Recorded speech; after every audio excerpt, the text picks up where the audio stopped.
আরে ভাই আইপিএল এ জজ বাটপার ও থুক্কো জজ বাটলার আসলে এর বাটপার করাটাই উচিত, যে কিনা মনে করেন সেঞ্চুরির জবাব সেঞ্চুরিতে দিচ্ছে আইপিএল এ। এবারে আইপিএল এ জোড়া সেঞ্চুরির মালিক জজ বাটলার। আইপিএল ইতিহাসের সবচেয়ে দামি প্লেয়ার কলকাতা নাইট রাইডার্সের বলার মিচেল স্টার্ক, যে কিনা আবারও হাফ সেঞ্চুরি পূরণ করেছে। তবে এটা কিন্তু ব্যাট করে নয়, বল করে। ওইদিকে আরসিবির লস প্রজেক্ট ম্যাক্সওয়েল, আর এইদিকে মনে করেন যে কলকাতার লস প্রজেক্ট মিচেল স্টার্ক। এরা কিন্তু হলুদ জার্সি ছাড়া অন্য জার্সিতে নামলে ডাব্বা মারে। তাই তো বলতাছি যে এদেরকে চেন্নাইয়ে যোগ দেন, কারণ চেন্নাইয়ের তো জার্সি হলো। আগে আমরা যেটা ছোটবেলায় শুনতাম সেই কথাটি তো ভুলই প্রমাণ হলো, যে জিনিস ভালো যেটা সেটার দামটা একটু বেশি হবে, কিন্তু মিচেল স্টার্কের দাম বেশি হলেও কিন্তু কাম করতে পারতাছে না। এক ম্যাচে ভালো খেললে 3 ম্যাচ তাকে আর খুঁজেই পাওয়া যাচ্ছে না। অর্থে তো দামে কম মানে ভালো, কাকলি ফার্নিচারের মতো আমাদের মোস্তাফিজুর রহমানই ভালো আছে। তবে মিচেল স্টার্ক এতদিন কেন আইপিএল খেলেনি তার ব্যাখ্যা অনেকেই দিতেছেন। এরকম কুত্তা মার খাওয়ার জন্য তিনি আর আইপিএল খেলেননি কিছু বছর, কিন্তু তিনি আবারও আইপিএল এ ফেরত এসে যেভাবে কুত্তা মার খাইতেছে এরকম ভাবে আর কয়েকটা ম্যাচ খেললে তিনি একদম অরেঞ্জ ক্যাপ জিতে একদম চলে যাবে, আর কখনো আইপিএল খেলতেই আসবে না। যেমন হচ্ছে যে মিচেল স্টার্ক আর আমাদের দেশের অধিনায়ক নাজমুল হোসেন শান্ত। নাজমুল হোসেন শান্ত কিন্তু 2 টেস্ট মিলে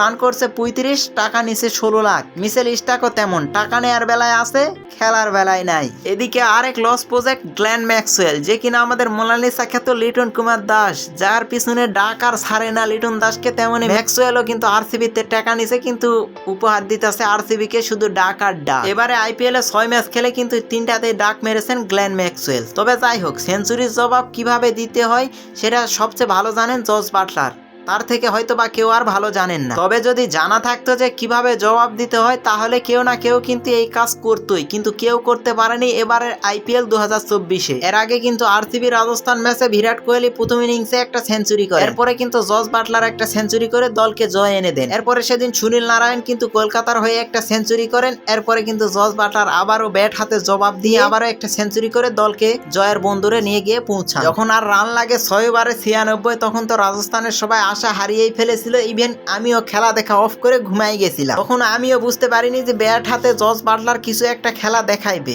রাত 3টার দিকে উঠে দেখি যে ওমা ম্যাচ জিতা গেছে। স্কোর কার্ডে ঢুকে দেখি জজ বাটলারের 100। যখন এক ধারসে উইকেট গুলা পড়ে যাইতেছিল তখন জজ বাটলার লাস্টের দিকে আবেশের সঙ্গে 38 রানে একটা জুটি করে। এখানে আবেশ তো একটা রান করবে দূরের কথা, তাকে তো একটা বলও খেলতে দেয় নাই। নিজে দায়িত্ব নিয়ে একাই ম্যাচটাকে ফিনিশ করে দলকে জয়ের বন্দরে পৌঁছে দিয়েছে জজ বাটলার। আর আমাদের দেশের যদি খেলা হইতো তাহলে কিন্তু আমাদের দেশের জেনুইন ব্যাটাররা কিন্তু সিঙ্গেল নিয়ে শরীফুল, মুস্তাফিজ, তারপরে তাসকিন এদেরকে স্ট্রাইকে খেলার জন্য পাঠাই দিত। কেন আইপিএল দেখে আমরা কি একটু শিখতে পারি না? এখানে যেসব কলকাতার হয়ে যারা বাজি লাগিয়েছিল তারা কিন্তু আত্মীরে যায় বউকে কইছে যে ও মা সাইড দে, কি বলবো, যাই হোক, কারণ তারা তো জিতার আশায় মনে করেন যে অনেকেই বেশি টাকাও বাজি লাগাইছে, কিন্তু জজ বাটলার যে খেলাটা ঘুরাই দিবে তারা কি সেটা ভাবতে পারছে? তবে সবচেয়ে আমার বেশি আফসোস লাগতেছে বেচারা সুনীল নারায়ণকে দেখে। বেচারা নিজের ক্যারিয়ারে প্রথম আইপিএল এ সেঞ্চুরি করেও দলকে ম্যাচ জিতাতে পারলো না। এবারে কলকাতা নাইট রাইডার্স কিন্তু নারায়ণকে অলরাউন্ডার হিসাবে পাশে পাচ্ছে, আর গৌতম গাম্ভীর কিন্তু তাকে শুরু থেকে ওপেন করাচ্ছে।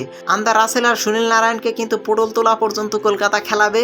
এরপরে তাদের নাতি নাতনি সবাই এসে তাদের দলেই খেলবে। ঠিক তেমনি সেই প্রমাণই দিয়ে যাচ্ছে একেধারে আন্দার রাসেল এবং সুনীল নারায়ণ। তবে আমার গার্লফ্রেন্ড কিন্তু রিঙ্কু সিং এর খেলা দেখার জন্য এই ম্যাচে কিন্তু কলকাতা সাপোর্ট করছে। সে বলতেছে যে আসলে এটা ছিল পাতানো ম্যাচ, কিন্তু আমরা বুঝতে পারি নাই। আমি তাকে বললাম যে কিভাবে, তখন সে বললো যে 6 ওভারে 96 রান কিভাবে নিতে পারে, এখানে তো আমি বল করলেও তুমি নিতে পারবে না। আমি তখন বললাম যে হ্যাঁ তুমি বল করলে হয়তো আমি নিতে পারবো না, কিন্তু ওখানে তো দাঁড়িয়ে ছিল জজ বাটলার, ওকে যেই বল করুক সে তো মনে করেন মাঠের বাইরে সব বল নিয়ে ফেলবে। শেষমেশ আমি ছোট্ট মানুষ হিসাবে আপনাদেরকে একটা কাজের কথা কই, তা হচ্ছে যে আইপিএল ইতিহাসের সবচেয়ে দামি প্লেয়ার যেখানে রান মেশিন হয়ে উঠেছে, উইকেটের দেখা পাচ্ছে না, সেখানে আমাদের কম দামি, দামে কম মানে ভালো, কম দামি মুস্তাফিজই কিন্তু উইকেট একের পর এক ধামাকাদার চমক দেখিয়ে উইকেটের পর উইকেট পেয়েই যাচ্ছে।